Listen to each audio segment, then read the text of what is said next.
ஒரு ஆஸ்மா பேஷண்ட்டாவே மாறிடுது. Wheezing problem வர்றது, இருமல் இருக்கிறது அந்த மாதிரி. சரி, இந்த மாதிரி ஒரு குழந்தை டீனேஜ் வருது. அந்த ஒரு டீனேஜ் பருவத்துல சளிய சப்ரஸ் பண்ணதோடைய விளைவு தான் இப்ப நம்ம கமெண்ட்ஸ்ல பார்த்த மாரி ஸ்கேல்ப் சோரியாசிஸ் ப்ராப்ளம் வந்து ஏற்படுறது. இன்னும் ஸ்கின் ப்ராப்ளம்ஸ், சொரியாசிஸ் போன்ற ப்ராப்ளம், இந்த மாதிரியான எல்லா ப்ராப்ளம்ஸும் அப்படியே அரைஸ் ஆயிட்டே போகும்.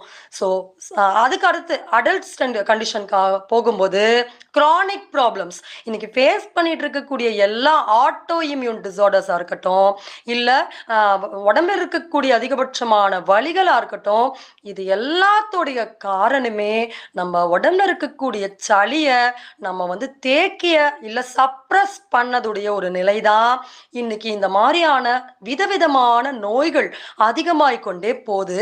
அப்ப நம்ம உடம்புல எந்த விதமான